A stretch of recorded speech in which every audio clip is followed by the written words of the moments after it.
শেখ হাসিনাকে দ্রুত ফিরিয়ে এনে সাজার বাস্তবায়ন চায় চানখারপুল আশুলিয়ার সাধারণ মানুষ। দিল্লির রাজনৈতিক সদিচ্ছা ছাড়া প্রত্যর্পণ কঠিন বলছেন বিশ্লেষকরা। যিনি শেখ হাসিনাকে প্রত্যর্পণ করার যথেষ্ট যুক্তি বাংলাদেশের আছে।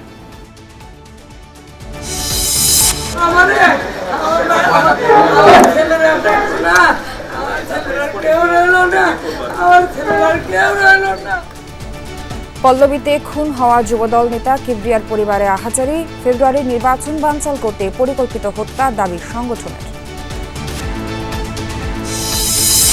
40,000 নয়, কেবল ঝুঁকিপূর্ণ কেন্দ্রের জন্য কেনা হবে বডি ওর্ন ক্যামেরা, জানালেন অর্থ উপদেষ্টা। আনসার বাহিনীর জন্য আসবে 17,000 শটগান।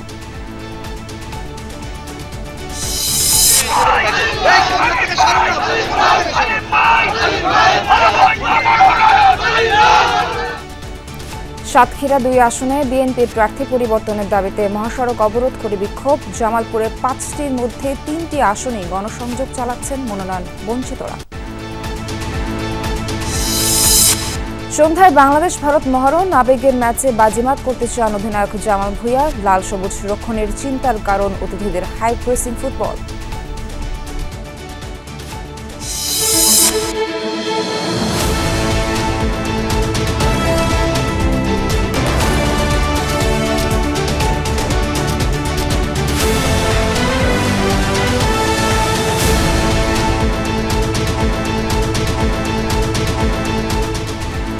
আমন্ত্রণ দুপুরে বাংলাদেশে। এতক্ষণ শিরোনাম দেখছিলেন, পুরো খবর জানাতে সঙ্গে আছি নাবিলা সোহেল। শেখ হাসিনার মৃত্যুদণ্ডের রায়ে সন্তুষ্টির কথা জানিয়েছেন চানখারপুলের বাসিন্দারা। ভারতে পালিয়ে যাওয়া শেখ হাসিনাকে ফিরিয়ে এনে দ্রুত এ রায় বাস্তবায়নের দাবি তাদের। 2024 সালের 5 আগস্ট চানখারপুল এবং আশেপাশের গলিতে গুলি করে হত্যা করা হয় শহীদ আনাস সহ 6 জনকে। এ হত্যাকাণ্ড সহ সুনির্দিষ্ট 3টি অভিযোগে নির্দেশদাতা হিসেবে সাবেক প্রধানমন্ত্রী শেখ হাসিনার ফাঁসির আদেশ দেন আন্তর্জাতিক অপরাধ ট্রাইব্যুনাল। রায়ের পর স্থানীয়রা স্মৃতিকাতর হয়ে পড়েন। বিভীষিকাময় ওই দিনের কথা তুলে ধরেন তারা। স্থানীয়রা বলছেন, আর কোনো সরকার যেন এমন নৃশংসতা না চালাতে পারে, তা নিশ্চিতে প্রয়োজন সংস্কার।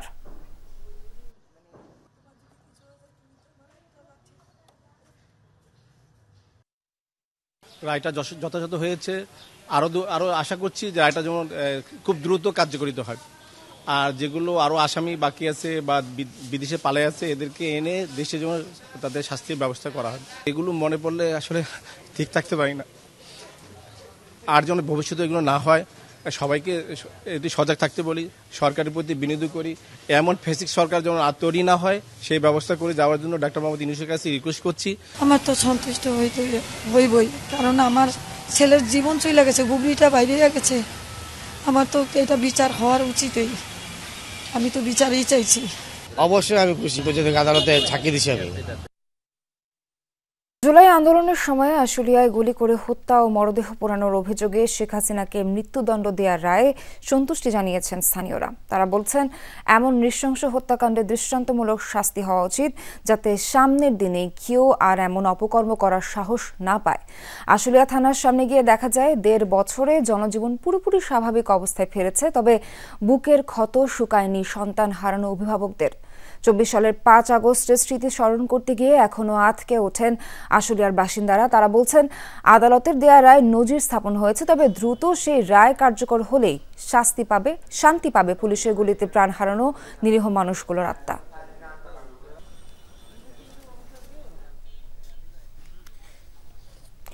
রায়ের কপি হাতে পাওয়ার সাথে সাথে পররাষ্ট্র মন্ত্রণালয়ে শেখ হাসিনা ও আসাদুজ্জামান খান কামালের গ্রেফতারি পরোয়ানা সহ সাজার পরোয়ানা পাঠানো হবে, জানিয়েছেন আন্তর্জাতিক অপরাধ ট্রাইব্যুনালের প্রসিকিউটর গাজী তামিম। এদিকে ছাত্র জনতার অভ্যুত্থানে ভারতে পলাতক শেখ হাসিনা ও আসাদুজ্জামান খান কামালের মৃত্যুদণ্ডের রায়ের কপি সরকারের সংশ্লিষ্ট দপ্তরগুলোতে আজ পাঠানো হচ্ছে না। আন্তর্জাতিক অপরাধ ট্রাইব্যুনাল 1-এর চেয়ারম্যান অসুস্থ থাকায় সম্ভব হচ্ছে না বলে জানিয়েছে ট্রাইব্যুনাল প্রশাসন। দুপুরে এক ব্রিফিংয়ে প্রসিকিউটর গাজী MH তামিম জানান, রায়ের কপি হাতে পাওয়ার সাথে সাথে পররাষ্ট্র মন্ত্রণালয়ে শেখ হাসিনা ও কামালের গ্রেফতারি পরোয়ানা সহ সাজা পরোয়ানা পাঠানো হবে। মানবতাবিরোধী অপরাধের মামলায় শেখ হাসিনার মৃত্যুদণ্ডের রায়ের কপি মঙ্গলবার স্বরাষ্ট্র মন্ত্রণালয় ও পররাষ্ট্র মন্ত্রণালয়ে পাঠানোর কথা ছিল। রায়ের কপি হাতে পেলে ইন্টারপোলের মাধ্যমে গ্রেফতারি পরোয়ানা জারি এবং ভারতের কাছে আসামি হস্তান্তরের প্রক্রিয়া শুরু করবে দুই মন্ত্রণালয়। এছাড়া কেন্দ্রীয় কারাগারে পুলিশের মহাপরিদর্শক ও মামলার রাজসাক্ষী সাবেক আইজিপি চৌধুরী আব্দুল্লাহ আল মামুনের কাছেও রায়ের কপি পাঠানোর কথা ছিল। সোমবার জুলাই গণঅভ্যুত্থানে সংঘটিত মামলায় শেখ হাসিনাকে ফাঁসির আদেশ দেন আন্তর্জাতিক অপরাধ ট্রাইব্যুনাল। সাবেক স্বরাষ্ট্রমন্ত্রী আসাদুজ্জামান খান কামালকেও মৃত্যুদণ্ড দিয়েছেন ট্রাইব্যুনাল। বিচারপতি মোহাম্মদ গোলাম মুর্তজা মজুমদারের নেতৃত্বাধীন ৩ সদস্যের ট্রাইব্যুনাল এই রায় ঘোষণা করেন।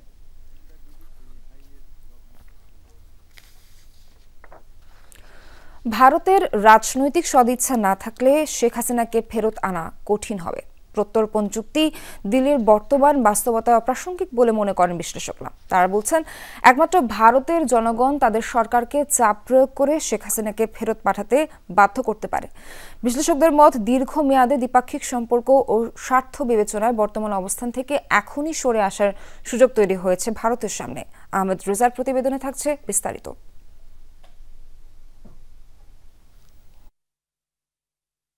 2013 সালের 8 জানুয়ারি ভারতের সাথে বাংলাদেশের বন্দি প্রত্যর্পণ চুক্তি স্বাক্ষরিত হয়।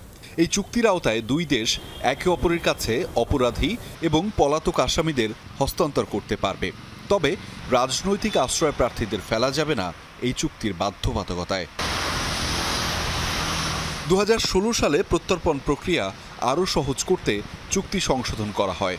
বলা হয়, কারো নামে গ্রেফতারি পরোয়ানা থাকলেই তাকে প্রত্যর্পণ করা যাবে। এক্ষেত্রে অপরাধের প্রমাণস্বরূপ কোনো তথ্য প্রমাণ দাখিল করতে হবে না।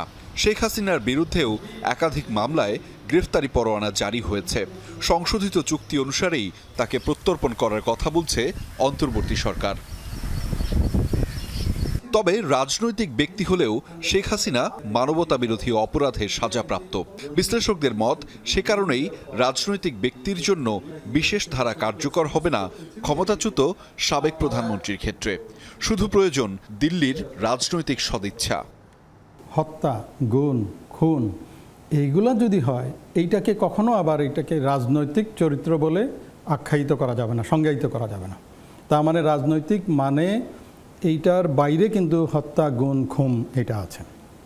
তো সেই বিবেচনায় আমি মনে করি যে যিনি শেখ হাসিনাকে প্রত্যর্পণ করার যথেষ্ট যুক্তি বাংলাদেশের আছে। যে চুক্তিটি রয়েছে সেটা প্রয়োগ করতে হলে এখানে দুপক্ষকেই ঐকমত্যে পৌঁছাতে হবে। অন্তর্বর্তী সরকার গঠনের পরই শেখ হাসিনাকে ফেরাতে দিল্লিকে চিঠি দিয়েছিল ঢাকা।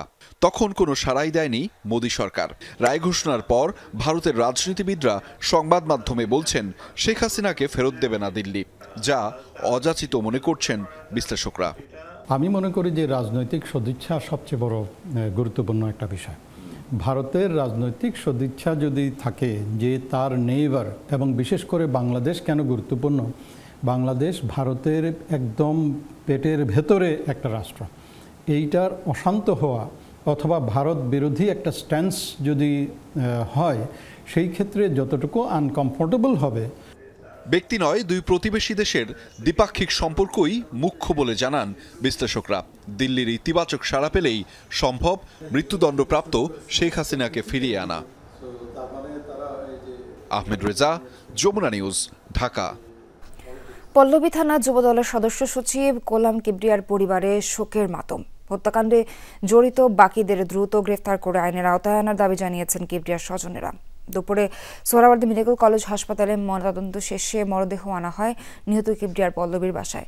এ সময় তৈরি হয় হৃদয় বিদারক পরিবেশ। পরিবারের দাবি, 2014 সালেও কিবরিয়াকে হত্যার চেষ্টা করেছিল দুর্বৃত্তরা। পুলিশের হাতে আটক জনিকে জিজ্ঞাসাবাদে জানা যাবে আসল রহস্য।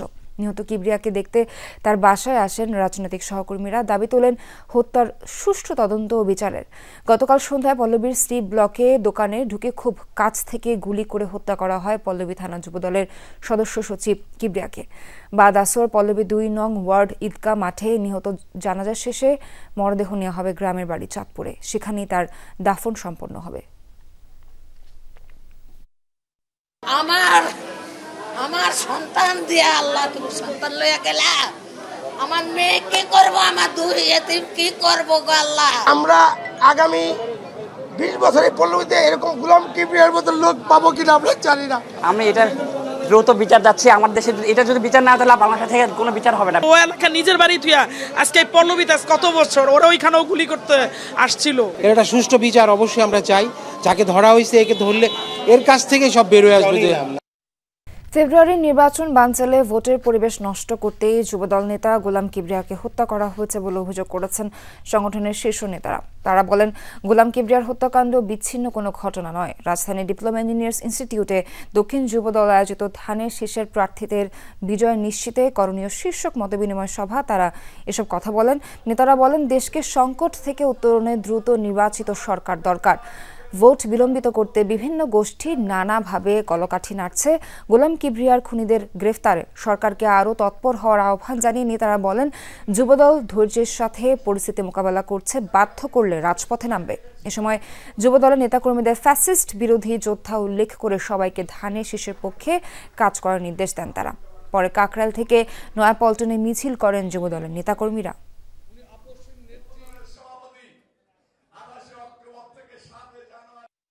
স্বৈরাচার শেখ হাসিনা পর্যন্ত বিদায় করার জন্য আমরা এই রাজপথে জীবন দিয়েছি। আগামী দিনের আরো একটি ভালো প্রেক্ষাপট পাবার আশায় কিন্তু আমরা এখন আমাদের কর্মকাণ্ডকে সঠিক পথে পরিচালনা করবো ইনশাআল্লাহ। এই জন্য আপনাদেরকে ঐক্যবদ্ধ থাকতে হবে, নেতৃত্বের প্রতি আস্থাশীল থাকতে হবে। নির্বাচন হওয়ার যে সম্ভাব্য পরিবেশ তৈরি হচ্ছে, তারিখ নিয়ে আলোচনা হচ্ছে, তাকেও বানচাল করা, বিলম্বিত করার জন্য ষড়যন্ত্র চলছে। সেই ষড়যন্ত্রের অংশ হিসাবে আমরা মনে করি গোলাম কিবরিয়াকে হত্যা করা হয়েছে গতকালকে। গত 10 মাসে রাজধানীতে 198টি হত্যাকাণ্ডের ঘটনা ঘটেছে বলে জানিয়েছে ঢাকা মেট্রোপলিটন পুলিশ। সকালে ডিএমপির উপপুলিশ কমিশনার তালেবুর রহমান এই তথ্য জানান। বলেন, গত 10 মাসে শুধু রাজধানীতে মাসে 20টির মতো হত্যাকাণ্ড সংঘটিত হয়েছে। বেশিরভাগ ঘটনার রহস্য উদ্ঘাটন করা হয়েছে বলেও দাবি করেন ডিএমপির এই মুখপাত্র। জানান, পল্লবীতে যুবদল নেতা গোলাম কিবরিয়ার হত্যার ঘটনায় পুলিশ বিস্তারিত অনুসন্ধান করছে। এখন পর্যন্ত আটক করা হয়েছে একজনকে। হত্যায় জড়িত বাকি 2 জনকে গ্রেফতারের পর মূল তথ্য জানা যাবে বলেও জানান তালেবুর রহমান। এখনও এই ঘটনায় পরিবারের পক্ষ থেকে মামলা করা হয়নি।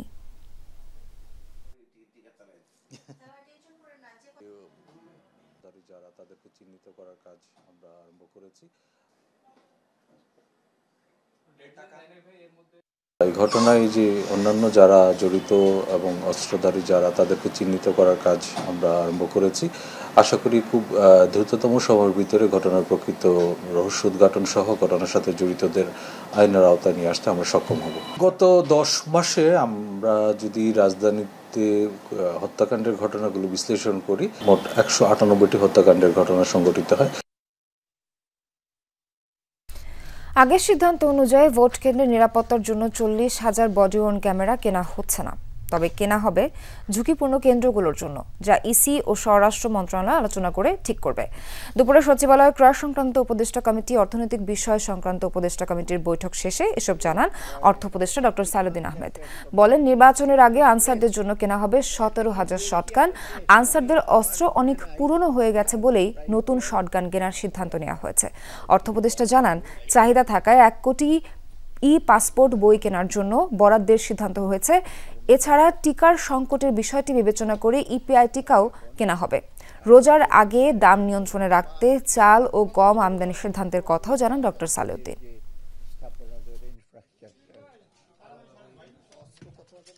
স্বচ্ছ প্রক্রিয়া যেন প্রকিউরমেন্টটা হয়, সেটা বডি ক্যামটা আসবে, হয়তো এখন ওরা একটু রেশনাল হিসেবে আসবে। বডি ক্যামেরা খুব অ্যাম্বিশাস ওয়েতে বডি ক্যামেরা, শুধু সেন্সিটিভ যেসব জায়গা আছে ওইখানে আমরা সাজেস্ট করেছি। মনিটর করার ব্যাপার হচ্ছে, ছবি আসবে, এটা অ্যাকশন নিতে হবে। তো অতএব সেন্সিটিভ যে জিনিসগুলো ওরা ইলেকশন কমিশনের সাথে আলাপ করে তারা সেই রিটার্নিং অফিসারকে ওইগুলো দেবে। সাতক্ষীরা 2 আসনে বিএনপির মনোনয়ন বঞ্চিত আব্দুল আলিমের সমর্থকরা মহাসড়ক অবরোধ করে বিক্ষোভ করেছেন। বেলা 11:30টার দিকে সদরের আমতলা মোড়ে সাতক্ষীরা খুলনা মহাসড়কে অবস্থান নেন তারা। এতে বন্ধ হয়ে যায় যান চলাচল, আটকে পড়ে বহু যানবাহন। বিক্ষোভকারীরা জানান, সাতক্ষীরা 2 আসনে মনোনয়ন দেওয়া হয়েছে বিএনপির বহিষ্কৃত নেতা আব্দুর রউফকে। এতে ক্ষুব্ধ তৃণমূলের নেতাকর্মীরা। মনোনয়ন পুনর্বিবেচনা করে আসনটিতে জেলা বিএনপির সাবেক সদস্য সচিব আব্দুল আলীমকে প্রার্থী করার দাবি জানান তারা। বেলা 1টার দিকে মহাসড়ক থেকে সরে যান বিক্ষোভকারীরা। সাতক্ষীরা 2 আসনে মোহাম্মদ আব্দুল আলীম ভাইকে এমপি হিসেবে দেখতে চাই। আমরা চাই উনি নমিনেশন পাক। আলীম চেয়ারম্যানকে না দেওয়া ততদিন আমরা আন্দোলন চালাবো ইনশাআল্লাহ। আলীম চেয়ারম্যানকে মনোনয়ন না দেওয়া হয় তাহলে আমরা রাজপথ ছাড়বো না, আমরা আবারও আন্দোলনের কর্মসূচি চালিয়ে যাব। ত্রয়োদশ জাতীয় নির্বাচনের প্রস্তুতি জোরদার করে গণসংযোগ করছে বিএনপি নেতাকর্মীরা। এরই মধ্যে 237টি আসনে সম্ভাব্য প্রার্থী ঘোষণা করেছে দল। বিষয়টি স্থানীয় রাজনৈতিক মহলে মতবিরোধের পাশাপাশি নেতাকর্মীদের মধ্যে অনিশ্চয়তা সৃষ্টি হয়েছে।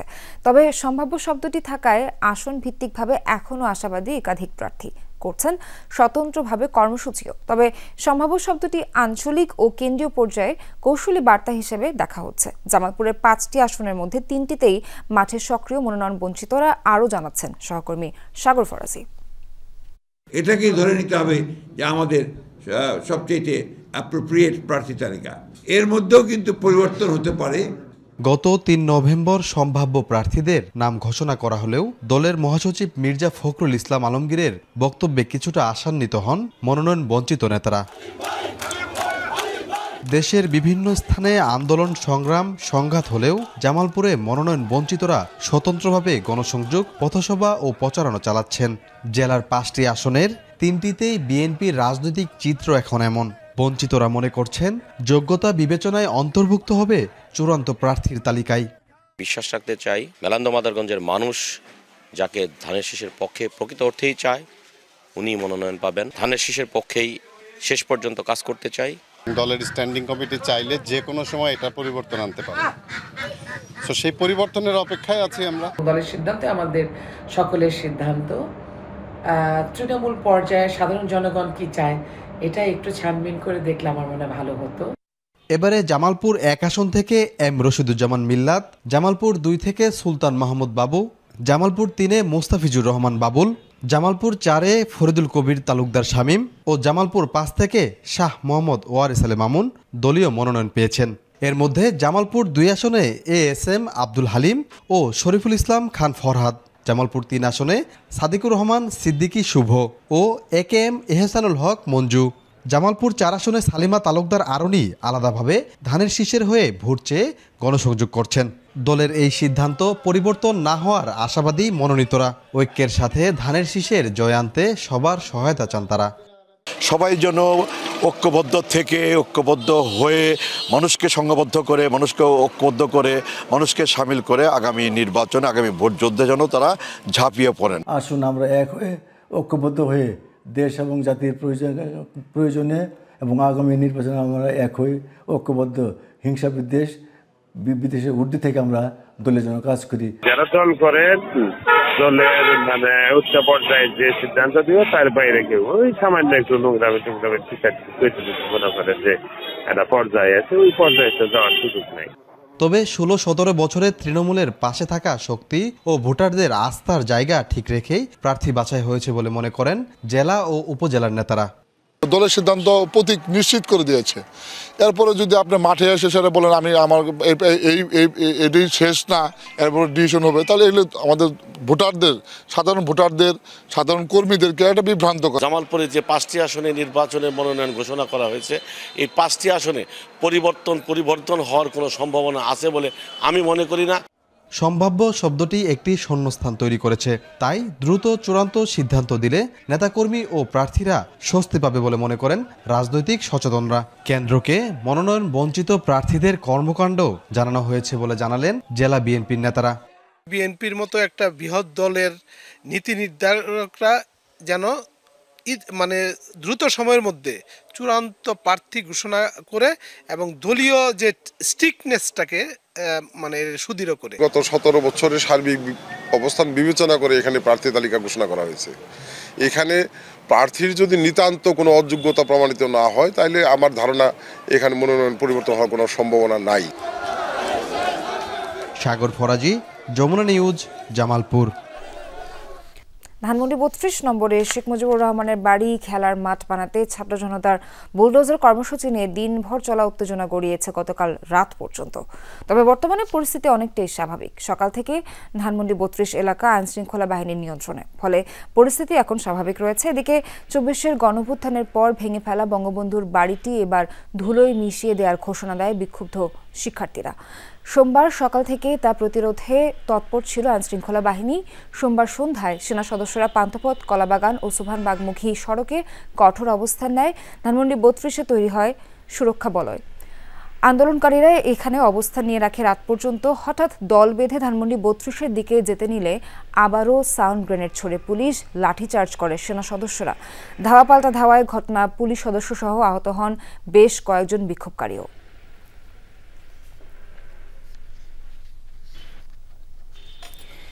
শেখ হাসিনার মামলার রায়ের পরদিনও ফরিদপুরের ভাঙায় কঠোর অবস্থান রয়েছে আইনশৃঙ্খলা বাহিনীর। ভোর থেকেই মহাসড়কে চলাচল করা সব যানবাহনে তল্লাশি চালাচ্ছে পুলিশ। গেল কয়েকদিন ধরেই ভাঙায় নিরাপত্তা জোরদার করা হয়। নিয়োজিত রয়েছেন পুলিশ, বিজিবি সহ বিভিন্ন বাহিনীর সদস্যরা। এ বিষয়ে ফরিদপুরের পুলিশ সুপার আব্দুল জলিল জানান, সড়কে যান চলাচল স্বাভাবিক, তবে শেখ হাসিনার মৃত্যুদণ্ডের রায়কে ঘিরে যে কোনো ধরনের নাশকতা ও অনাকাঙ্ক্ষিত ঘটনা এড়াতে সতর্ক অবস্থানে আইনশৃঙ্খলা বাহিনী। জুলাই শহীদ আবু সাইদ হত্যা মামলায় বেগম রোকেয়া বিশ্ববিদ্যালয়ের সাবেক ভিসি সহ ৩০ জনের বিরুদ্ধে ১৫তম দিনের সাক্ষ্য গ্রহণ শেষ হয়েছে। আজ সাক্ষ্য দিয়েছেন একজন। বিচারপতি নজরুল ইসলাম চৌধুরীর নেতৃত্বাধীন ট্রাইব্যুনাল ২-এ সাক্ষ্য গ্রহণ হয়। এর আগে গত ১৬ নভেম্বর সাক্ষ্য দেন মিঠাপুকুর থানার ওসি মোহাম্মদ নূরে আলম সিদ্দিক। ১৭ নম্বর সাক্ষী হিসেবে তিনি গত বছরের ১৬ জুলাইয়ের পুরো বর্ণনা তুলে ধরেন। পরে তাকে জেরা করেন পলাতক ২৪ জনের পক্ষে রাষ্ট্রনিযুক্ত উপস্থিত আসামিদের আইনজীবীরা। এর আগে ১৩ নভেম্বর প্রত্যক্ষদর্শী হিসেবে জবানবন্দি দেন পুলিশের নায়েক আবু বকর সিদ্দিক। ১২ নভেম্বর এই মামলায় সাক্ষ্য দেন এসআই সশস্ত্র মোহাম্মদ আশরাফুল ইসলাম। রংপুর কোতোয়ালি জোনের তৎকালীন এসি মোহাম্মদ আরিফুজ্জামান ও তাজহাট থানার ওসি রবিউল ইসলামের নির্দেশে চালানো গুলিতে আবু সাইদ শহীদ হয়েছিলেন বলে জানিয়েছেন তিনি। ভল্ট থেকে হাজার হাজার ভরি স্বর্ণ চুরি, বড় অঙ্কের অনাদায়ী ঋণ, জনবল সংকট, মূলধনের অভাব। বলছি নিভু নিভু করে চলা বাংলাদেশ সমবায় ব্যাংকের কথা। নানামুখী সংকটে পর্যদস্ত বিশেষায়িত এই ব্যাংক। মৃতপ্রায় এই ব্যাংককে সক্রিয় করার উদ্যোগ নিয়েছে সরকার। সংশোধন করা হচ্ছে আইন। প্রস্তাবিত আইনে যে কেউ নিতে পারবে ঋণ। বিশ্লেষকরা মনে করেন খেলাপি ঋণ আদায় এবং দুর্নীতির তদন্ত করে দোষীদের শাস্তি নিশ্চিত করতে হবে। রিমন রহমান জানাচ্ছেন বাকিটা। বাংলাদেশ সমবায় ব্যাংক ক্ষুদ্র ও মাঝারি কৃষকদের সহজ শর্তে ঋণ দিতে এই ব্যাংকটির সৃষ্টি, কিন্তু দীর্ঘ পথ চলায় ঘুরে দাঁড়াতে পারেনি বিশেষায়িত এই ব্যাংক। ভল্ট থেকে সাধারণ মানুষের গচ্ছিত স্বর্ণ চুরি যাওয়ার পর আলোচনায় আসে সমবায় ব্যাংক। ২০২১ সালে আত্মসাৎ হয় ১১,০০০-এর বেশি ভরি স্বর্ণ। তখনকার সময় যার বাজার মূল্য ৪০ কোটি টাকা। এই ঘটনায় চলমান রয়েছে মামলা। তবে শুধু স্বর্ণই নয়, ১৯৭২ সালে বাংলাদেশ জাতীয় সমবায় ব্যাংক লিমিটেড নামে ব্যাংকটির নতুন পথ চলার শুরু থেকেই তৈরি হয় নানামুখী সংকট। সমবায় ব্যাংকের সদস্য সংখ্যা এখন ৩৯৭। সদস্যদের সঞ্চয় ১ লাখ টাকা, অন্যান্য জমা ও আমানত ৭ কোটি ১৭ লাখ টাকা। সঞ্চিত তহবিল দেনার পরিমাণ ২০০ কোটি টাকা আর অবন্টিত মুনাফা দেনার পরিমাণ ৬ কোটি ৪৩ লাখ টাকা। সমবায় নামে ব্যাংক, কিন্তু এটার মালিকানা শুধুমাত্র সমবায় অধিদপ্তর আর মন্ত্রণালয়, আর কয়েকটা তথাকথিত সমিতি আছে যেগুলি ব্রিটিশ আমলের বিভিন্ন সুবিধাভোগী ছিল। সেই সুবিধাভোগীরা এখন এই সমবায় সমিতিতে মেম্বার, কিন্তু তাদের শেয়ারের চেয়ে কয়েক গুণ বেশি লোন নিয়ে রাখছে। সেই লোন খেলাপি তারা। ব্যাংকের কাছে সরকারের ঋণ দেনা এখন ৫০ কোটি টাকা। ঋণের আসল ও সুদ দেনার পরিমাণ ৮৯ কোটি টাকা। বিভিন্ন ব্যাংকে রাখা এফডিআর এর মুনাফা দিয়ে চলছে ব্যাংক। জমার পরিমাণ ৫,৬০৭ কোটি টাকা। ব্যাংকটির জনবল সংকট তীব্র। ব্যাংক পরিচালনার জন্য নির্বাচিত কমিটি নেই ১০ বছর। স্বর্ণের কথা যেটা গচ্ছিত রাখছে ওটা ভুলেই যায়। এইটাই হলো তাদের সবচেয়ে বড় ইনকাম। হাজার হাজার ভরি এইটা হাইড হয়ে আছে, এটার কোনো ক্লেইমই আসে না, কোনো দিনেও আসে নাই। ব্যাংকটাকে সমবায় ব্যাংক করে এই সমস্ত ম্যাল প্র্যাকটিসটা বন্ধ করাইতে হবে এবং এটার বিচার করাইতে হয়। এমন অবস্থায় আইন সংশোধন করে ব্যাংকটিকে সক্রিয় করার চিন্তা করছে সরকার। এখন সমবায় সমিতি, সমবায় সংশ্লিষ্ট ব্যক্তি ও সমবায় প্রতিষ্ঠানকে ঋণ দেয় সমবায় ব্যাংক। আইনের 17 খ ধারা পরিবর্তন করে অন্য যে কোনো ব্যক্তি ও প্রতিষ্ঠানকে ঋণ দিয়ে তহবিল গঠন করার উদ্যোগ নেওয়া হচ্ছে, অর্থাৎ যে কেউই ব্যাংক থেকে ঋণ নিতে পারবে। এছাড়া প্রস্তাবিত সংশোধিত আইনে সমবায় সমিতির সংরক্ষিত তহবিল কমিয়ে করা হয়েছে 10%। মাঝখানে যে ব্যাংকের একটু অবস্থা বেশ খারাপ হয়ে গিয়েছিল, সেখান থেকে কিন্তু অনেকাংশেই উঠে আসা সম্ভব হয়েছে এবং আশা করা যায় যে ব্যাংক আর এই অবস্থায় থাকবে না। সমবায় আইন বলেই পরিচালিত হয় বাংলাদেশ সমবায় bank limited. Rimon Rahman, Jamuna news, Dhaka. গাজীপুরের টঙ্গীতে রেললাইনের পাশে চটের বস্তার গুদামে আগুন লাগার ঘটনা ঘটেছে। ভোরে টঙ্গীবাজার গরুহাটা এলাকার বস্তাপট্টিতে অগ্নিকাণ্ড হয়। ফায়ার সার্ভিস জানায়, চটের গুদামের পেছনের অংশে রেললাইনের পাশে আগুন দেখতে পান স্থানীয়রা। এ সময় গুদামের পাশে থাকা মসজিদ ও রিকশার গ্যারেজেও কিছুটা ক্ষতি হয়েছে। খবর পেয়ে ফায়ার সার্ভিসের 3টি ইউনিট ঘটনাস্থলে পৌঁছে ঘণ্টা খানেকের চেষ্টায় আগুন নিয়ন্ত্রণে আনেন। তবে এরই মধ্যে চটের গুদাম পুড়ে ছাই হয়ে যায়। আগুন লাগার কারণে ক্ষয়ক্ষতির পরিমাণ নিশ্চিত হওয়া যায়নি। ঘটনায় কোনো হতাহত হয়নি। রংপুরে দুই পক্ষের হাতাহাতির ঘটনায় আটক মহানগর এনসিপির সমন্বয় সার্চ কমিটির সদস্য রাগিব হাসনাইন সহ আটক দুজনকে মারধর ও ভয়ভীতির প্রদর্শনের মামলায় গ্রেফতার দেখানো হয়েছে। ঘটনার সময় জব্দকৃত পিস্তলটি আসল নাকি খেলনা তা ব্যালিস্টিক পরীক্ষার পরে নিশ্চিত হওয়া যাবে বলছে পুলিশ। পুলিশ জানায়, প্রেম ঘটিত বিষয় নিয়ে কয়েকদিন আগে সিয়ামিন নামে এক তরুণকে মারধর করে কিশোর। পরে এলাকার কিছু বড় ভাই বিষয়টি মীমাংসা করে দেয়। সোমবার সিয়ামিন দলবল নিয়ে পার্কের মোড় এলাকায় গেলে আবারও তাকে মারধর করা হয়। এ সময় সিয়ামিন তার মামা রাকিবুল ইসলাম তুষারকে খবর দেয়। প্রত্যক্ষদর্শীরা জানায়, পরে তুষার, রাগিব সহ কয়েকজন ঘটনাস্থলে যায়।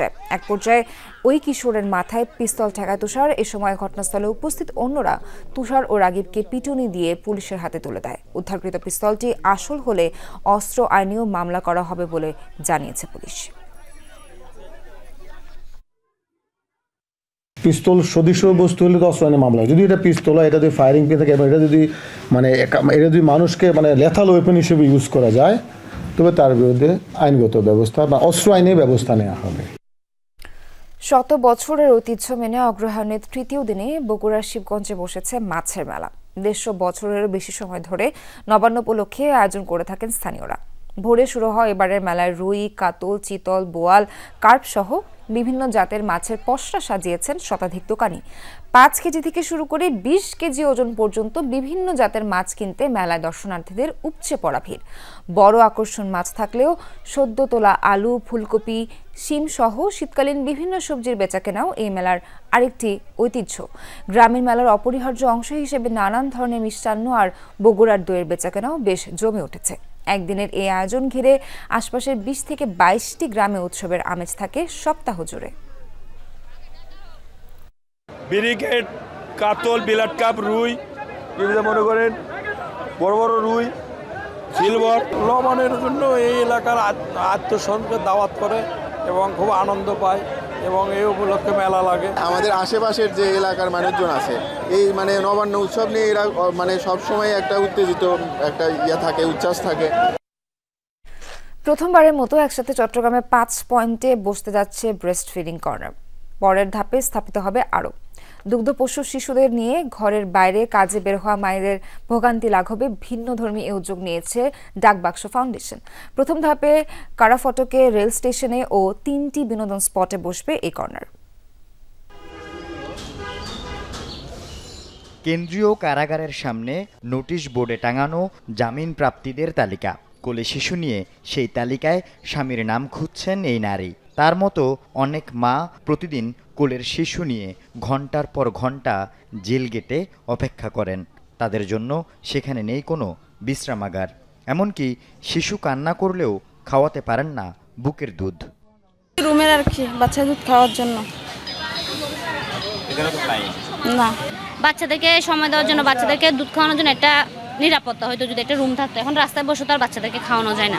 বাচ্চাদেরকে দুধ খাওয়ানোর জন্য কোনো একটা রুম বলতেই নেই। একই পরিস্থিতি চট্টগ্রাম রেল স্টেশনে। সেখানে একটি ব্রেস্ট ফিডিং কর্নার থাকলেও পরিচর্যার অভাবে তা এখন ব্যবহার অযোগ্য। প্রতিদিন যাতায়াত করা মায়েদের অভিযোগ, বাচ্চাদের দুধ খাওয়াতে গিয়ে বিব্রতকর অবস্থায় পড়েন। ওরা অনেক কষ্ট করতে হয়, ওরা অনেক কান্নাকাটি করে, আমরা অনেক ওদের কষ্টটা সহ্য করি, কিন্তু ওদেরকে যে খাওয়ানোর মতো এই পরিবেশটা আমরা কোথাও পাই না। 1000 মানুষের ভিতরে একটা মা কি ওনার বাচ্চাদেরকে দুধ খাওয়াতে পারবে? অসম্ভব। বাচ্চাদেরকে নিয়ে ঘর থেকে বেরোই, তখন দেখি কোনো জায়গায় বাচ্চাদের দুধ খাওয়ানোর জন্য কোনো রুম পাচ্ছি না। সংকট সমাধানে এগিয়ে এসেছে ডাকবাক্স ফাউন্ডেশন। নগর ভবনে সিটি মেয়রের কাছে প্রস্তাবনা উপস্থাপন করেছে তারা। লক্ষ্য বন্দরনগরীর বিভিন্ন পয়েন্টে ব্রেস্ট ফিডিং কর্নার স্থাপন করা। চট্টগ্রামে সিটি কর্পোরেশন আন্ডারে আমাদের যারা মা এবং শিশু আছেন তাদের স্বাস্থ্য সুরক্ষায় ডাকবাক্স ফাউন্ডেশন যেরকম কাজ করবে, এবং সেই সাথে আমরা চট্টগ্রাম সিটি কর্পোরেশনের একটা সাপোর্ট চাই। রেল স্টেশনে, কারাগারের সামনে ও পতেঙ্গা বা অন্য বিনোদন স্পট প্রথম ধাপে এমন 5টি পয়েন্টে ব্রেস্ট ফিডিং কর্নার স্থাপনে সম্মতিও মিলেছে।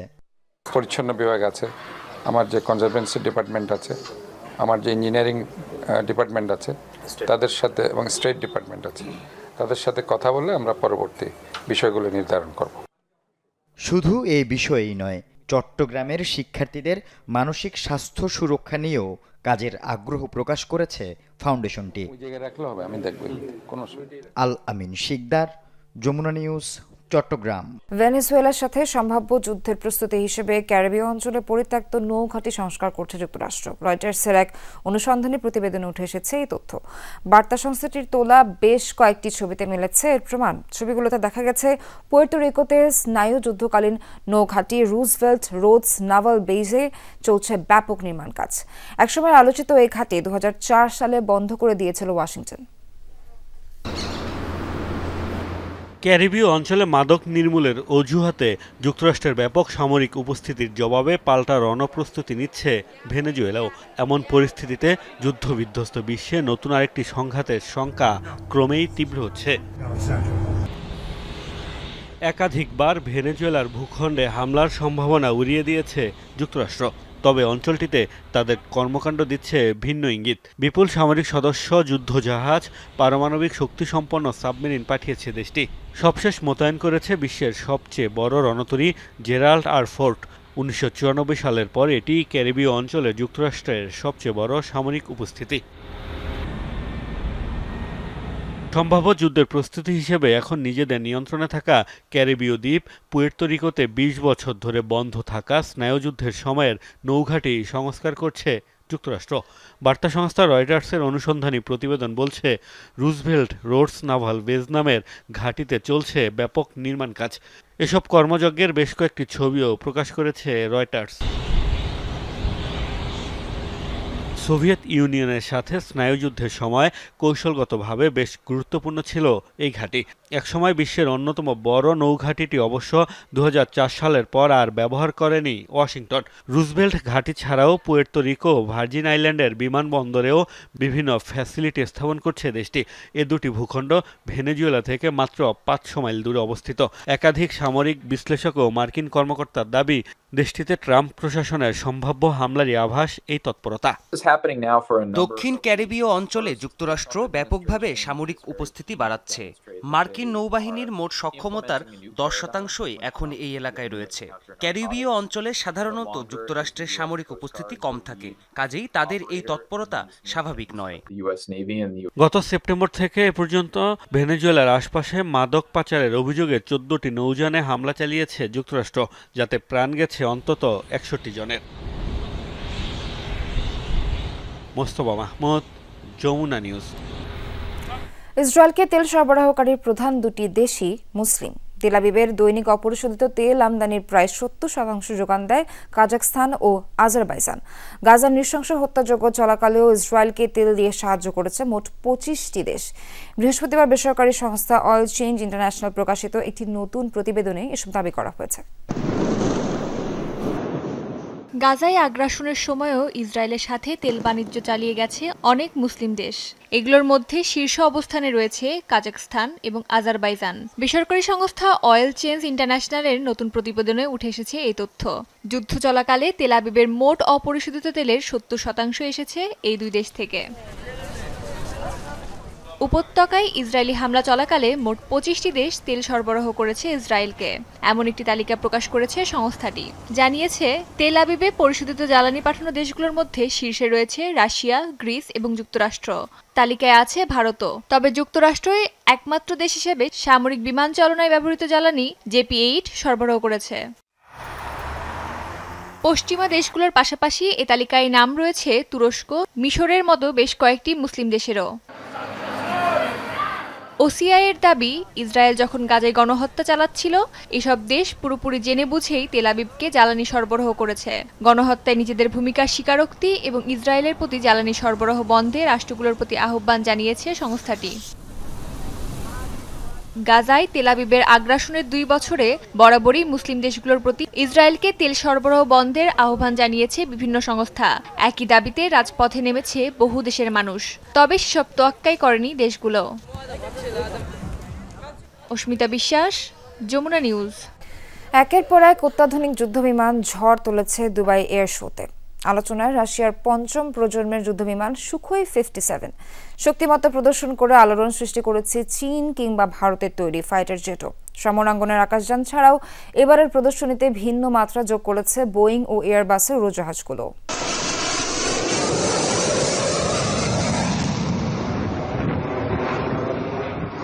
আকাশ থেকে পাতার মতো পড়ছে যুদ্ধবিমান।